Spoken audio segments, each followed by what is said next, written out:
This week on Basketball Wives. People don't want to talk about that's going on in their house. Leave my out of it too. Janet, that's my family. I'm dead ass serious. The conversation about Christian needs to come to a screeching halt. Yo, what is up, everybody? Welcome back. Today we're going to be talking about the new episode of Basketball Wives, Season 12, Episode 3. Let's get right into it.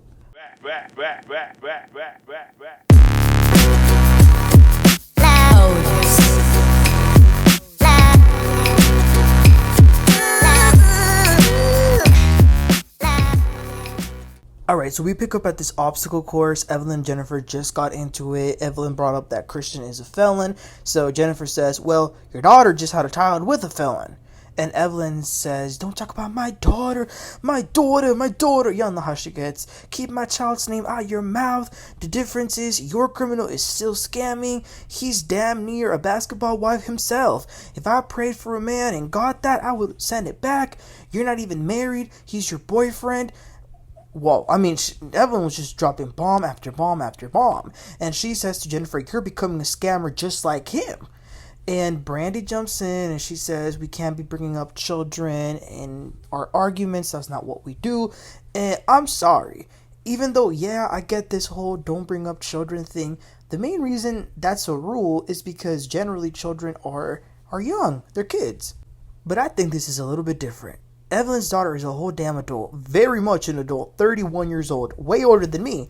I don't think the rule applies anymore. And even if it does, I get it. Do I think Jennifer is not smart and loves to get with scammers and just doesn't know what's best for her? Yes, I do. But Evelyn, she can't be throwing stones when she lives in a glass house. Worry about your daughter. I don't see anything wrong with that. Sorry. Evelyn says that this is going to be the last time she'll be in Jennifer's space again, and Jennifer says that she's cool with that. And also, let me just say this. It is pissing me off hearing Brandi and Chantel be mad at Jac'Eil. Oh, Jac'Eil started it. Oh, Jac'Eil stirred the pot. Jac'Eil opened a can of worms. Ladies, we are on a reality TV show. Chantel, if you don't get that, then you can go ahead and leave, okay? So that was that. Is then the next day. It's a new day, and Brittany is hanging out with her friend Denise. Denise has a baby with NBA player Lonzo Ball. They're no longer together anymore, but her and Brittany are close in age compared to the other ladies. Denise seems nice. She's very pretty. They talk about dating. Brittany is dating, but she says that it's a little bit hard because now that she's a Muslim, she needs to have a Muslim man.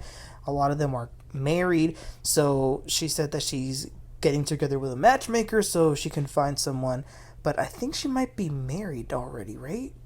We didn't get to see too much of Denise. It was just very quickly. So I'm guessing we'll be seeing more of her as the episodes continue. Moving on, Jac'Eil invites Jennifer and Brandi to the spa just to sort of touch base on the explosive event that they just had. Jennifer's trying to act cool. She says that she's fine. She's not going through anything. She's in a great place. And she's confused as to why Brandi keeps asking her if she's doing okay. Brandi isn't really buying this, though, because she's thinking, like, you didn't even have a honeymoon. You had to get back here because your boyfriend had to go to jail afterwards. And, Jennifer does bring up a good point, though, in her confessional. She says, Brandi, you ain't successful in your relationships, and Evelyn can't keep a man for ish. But then again, a broken clock is right twice a day, so it is what it is. So then we see Evelyn. Her daughter, Shanice, is a yoga teacher, so she was doing a class with a whole bunch of people, and then after the class, Evelyn and Shanice sit down to talk, and Evelyn lets her know that Jennifer had said to Jac'Eil that Evelyn needed to stop worrying about her and needed to worry about her own daughter who had a baby with a criminal. So Shanice says, I don't get why she's bringing me up. How is that any of her business? No, Shanice, sorry, but you might want to say that to your mother, who is the queen of getting into other people's business. So Shanice goes in on Jennifer. Jennifer wears designer, but she has no class. She's a coward. She has no decency as a woman. She is so shallow. And Evelyn's like, yeah, I feel so bad for her. Listen, this was the phoniest stuff ever. Moving on, we see Tai. She's in her apartment, and then she says, babe. And Ming comes out of the room. Ming actually stayed over after the obstacle course, and she's been staying there for a few nights. And Ming lets Tai know that she's like, I'm sleeping here and hanging out with you, but it's just as friends. And Tai says, well, you sleep naked. And Ming says, yeah, well, I sleep naked all the time. So then they go over what would a friendship look like? And Ming says we can do everything but have sex. But as they're having this conversation, they're like touching and hugging and kissing on the cheek. Tai says, do you not have feelings for me no more? And Ming says, it's not about that, it's about like the way you move. Tai says that she doesn't have anyone, but she can't be friends in that way in the way that Ming wants. So they can be cordial, but we're not gonna be friends if we can't be together. And Ming gets mad and leaves. Listen, to be honest, these women are a little too grown for this. Why are we acting like it's a middle school relationship? When Ming left, though, Tai does text Brandi to see if she wants to hang out. So then the next thing was, it was nice. Jackie goes over to Chantel's apartment, and Chantel shows her the pictures that just came in that they went to go take of the baby recently. Chantel says that this makes her want to take more family pictures.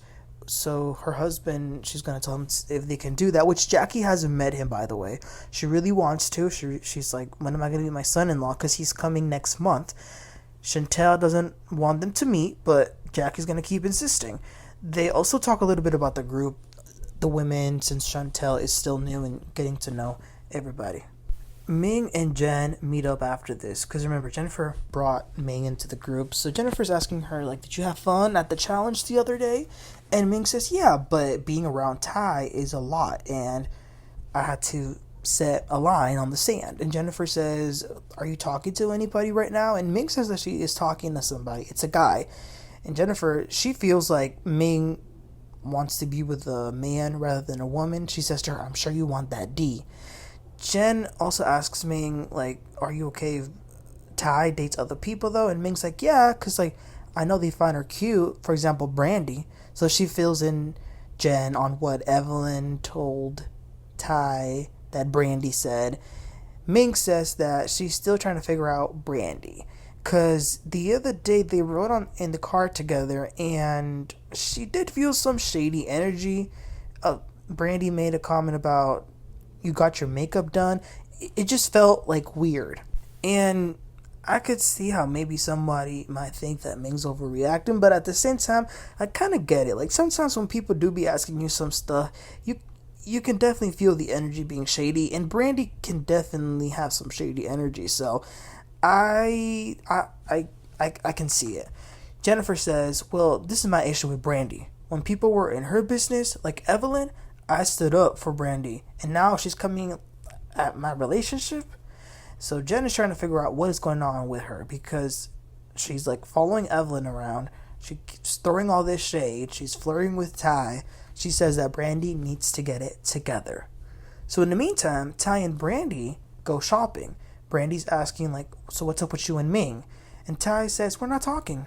She wants to be friends, but we can't. Tai says that she was actually Ming's first girlfriend, and she talks about, like, there's sort of like a narrative out there that she turns women into lesbians, but Tai makes a good point. They're the ones that come up to her first. So here goes Brandi. Well, do you do that? There was definitely some flirtation there. Tai then tells her that she wants to have kids, have a family, and might freeze her eggs. And Brandi says that she also wants to have more kids. So now it's like a little joke between them that they're going to have the kids together. Then we get to see Brittany going over to her Muslim matchmaker. This is a matchmaking service specifically for Muslims. So she's asked, like, what does she want from a man? Like, what's the ideal? And she says she wants a righteous man who's kind, and a red flag is somebody who is close-minded, someone who is shallow. She doesn't want that. She wants, like, to fall in love with somebody over their mind. Okay. So then we see Brandi and Tai. They followed through pretty quickly on that conversation they had. So they're at the IVF clinic. Tai is actually going through the IVF journey. She wants to start. And maybe perhaps that conversation she had with Brandi gave her a little push. And Brandi has gone through IVF herself, so she knows this process. And I thought it was nice that she accompanied her. So they did some screenings. They the doctor looked at her ovaries. Tai has about 14 eggs, which is a good number, but she should probably get those eggs retrieved and frozen like now, because the number of eggs can change really fast. So she needs to hurry up. And I get why Tai was having a little hesitation, because obviously, it would be ideal if she were there with a partner that she actually wants to have kids with. But I think that what's great about just freezing them is that you're able to freeze them and like continue when you're ready. But the priority is get them ready, like have them frozen while they're still viable. Okay, so it's a new day and Jennifer and Brandi meet up. So the first thing Jen tells her is that she was just with Ming, and that Ming told her that she thought Brandi was being shady by pointing out the makeup, and that she was also flirting with Tai. So now Brandi's mad. She's mad at Ming, and she's like, oh, well, she's picking on something petty. Clearly she wants to have an issue with me. Brandi says, listen, I can't be worrying about other people's relationships because I got a lot going on. Jennifer's like, yeah, because you've been commenting a lot on my relationship, honey. Brandi says that she's just concerned because so much stuff has been coming out and it's being said. Like, for example, now it's being said that they're not actually married. And then Jennifer says, listen, we took vows in Paris in front of God and with our pastor. So Jennifer pretty much confirmed that Evelyn was right. She is not legally married. But Jennifer says that they will make it official in Vegas. They'll have another wedding in Vegas to actually make it legal. And Brandi's like, am I going to make the list? And Jennifer says she can't say yes completely because Brandi's sort of been in the middle and she wants no one to talk about Christian because she says that's her family. Brandi's like, listen, I wasn't in the middle at the event. Like, the only time I said anything was because I didn't like what you said about Shanice. But she says that she does care about Evelyn and she does love and care for Jennifer as well. So Jennifer's like, okay, I do want you there. And Brandi says, I would love to be there. So they made up and she'll be at the wedding. So this was a good episode. It was okay. It was much more of a filler. It looks like next week the ladies will go to Vegas and maybe we're going to get some more drama. But you guys, let me know what your thoughts are on Tai and Ming, because that's what a lot of this episode was focused on. So let me know your thoughts on that. And do you think Brandi was being shady to Ming? So yeah, let me know. Please don't forget to like and subscribe, and I'll catch y'all next time. Y'all have a great one. Bye.